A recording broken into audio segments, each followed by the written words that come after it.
soon. Well, to make sense of all you've heard so far, I'm joined in the studio by journalist, political commentator and Arise News analyst, Dr. Constance Ikokwu. Nice to see you, yellow and red. Good to see you. Yes, the ladies always bring color to it, don't we?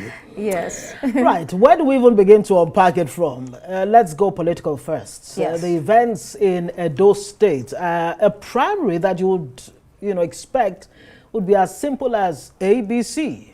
It's turning out to be jam or waek, like we say in this part. The APC was not able to hold a primary and conclude it without all the shenanigans that happened around it. 4 people claiming a victory in that primary. Yeah, is it 4 or 3? Yeah, three. I mean, some say 3, others say 4. Well, it's been the talk of town. Mm-hmm. And when you look at the catastrophe that occurred in Edo State, I think that it illustrates clearly our political immaturity, how fragile our so-called democracy is, and how our political culture is still evolving. And you might even say how it is still at an infant stage. And secondly, when you also examine it again, you would see that it's a situation where grown men behave unseemly. And it gives the feeling that we cannot achieve anything meaningful politically without tight control and supervision.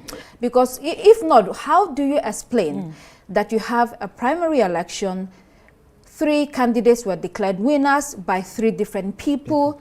The chairman of the party congratulates one of them, recognizes one person, and then the party has an emergency meeting, and then they decide it's inconclusive, and then they fix another date, and then the chairman of the committee is removed, the election committee is removed.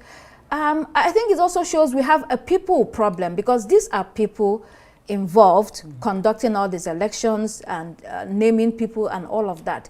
We really have a people problem in Nigeria, and we need to do something about it. How do we even begin to deal with this, what you call a people problem? Is it really a people problem or a politician's problem? Well, because the people are expecting so much from the politicians and they're just not delivering. Well, the people become politicians one day. Right. Right. So you cannot give what you do not have. And that is why sometimes people say we deserve the leaders we have. Absolutely. Because when you're used to cheating and getting away with it and stealing and doing whatever is wrong. When you get into politics, you do the same thing. Exactly. You have the opportunity to perform. You do exactly the same thing because you do not know otherwise. So that means everybody has to be involved in being aware that whatever you put out is what is going to happen when you get into power. I hear your first guest was talking about level playing field, reconciliation. By the way, he did a good job of highlighting the feelings of the party, as well as talking about their attempts to make amends. But I don't know what amends you're making right now, because it looked very, very shady and untidy. And that's why I asked him if the damage was not done already. How can the APC, well, in the case of Edo State, save itself from this huge embarrassment?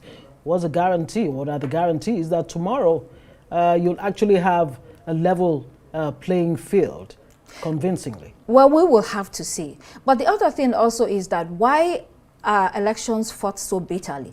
It's a couple of things. Yes. It's a couple of things. So limited resources. Because when you get into power, it gives you access to contracts, opportunities, and resources. So people fight for it. It's a competition in order to get there. And so it's not easy at all. And then there is the weak institutional framework without the appropriate checks and balances, which means that people get in there and they don't have fear of accountability because they can do anything and get away with it. These are some of the things we need to work on. It goes back to the motive in the first place? Why do you go to public service? Is it truly to serve, or for self, enrichment, self-aggrandizement, and what have you? So the APC is going back to have a rerun, and I'm wondering exactly where they're going to start and complete, this project.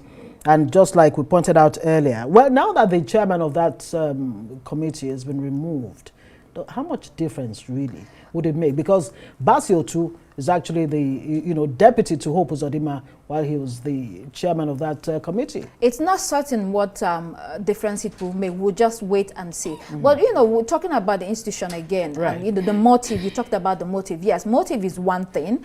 The other thing is also the institutions. We have to do a better job because yes, you can have the terrible or wrong motive, but if the state is strong enough, it can, by itself, set you straight and throw you out of there.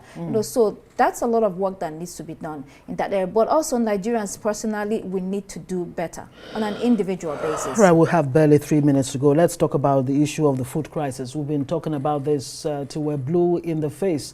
I mean, just like I asked Prince Oyekoya there, is it a situation of where there's not enough food, or the problem of affordability? You heard some of the points that he made, that over the years we've made recommendations. These problems did not start today. They've been there like forever.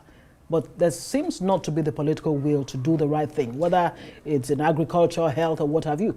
Let's take the budget for agriculture alone, about 300 and something billion, barely 1%, way lower than the Maputo Declaration of 2003 that says it has to be around 10% of the national budget. Well, the recent crisis that we are facing arises from the instability, the political instability and insecurity that we have going on in the Middle Belt and the North, because these are the areas that we call the food basket of the nation. Consistently for many years, let's say at least 4 or 5 years, you have hordes of armed men, organizing onslaughts against your rural areas or in your rural areas. A lot of those people, especially the food basket, the food belt, if you like. Come to think of it, do you think there's a deliberate attempt? Because I've heard this, it might sound like a conspiracy theory. We're not propounding that here. But that there is an attempt, by God knows who, to, attack Nigeria's food, security in a way that they can begin to introduce genetically modified food and all of that. Yes, I see, that look. But then again, is there a scientific way of really assessing what Nigeria is up against? That's a very good question. But you have to ask the question, why do you have a government? Right. If you have a government that is unable to, over the years, tackle the problem, and yet yearly you're voting millions of naira, for the armed forces, for the police, for other security agencies, there is a problem there. Why are you a government? You should be able to tackle it. I don't think there should be any excuses. So the point is the government willing to do this properly? The army people that are being given the funds, are they doing what they're supposed to be doing? There needs to be an assessment internally within the security agencies and the government itself to see whether they are actually doing what they should be doing. And should there be extra security around Nigeria's food belt, Benue, Plateau States, Nasarawa, Niger? Should we begin to see that now in a way that will reflect on our food Definitely, that should happen, because one of the problems is that we are now having hyperinflation because of the scarcity and shortages, and that is why we have high cost of food today. So if this should be a priority, and then we have seen a flurry of activities or pronouncements by the president. There are committees that have been set up. He has asked that the food reserves be opened. I don't know how much of grains that we have there, by the way. And then, all sorts of security groups, committees are being set up. Yeah, that is fine.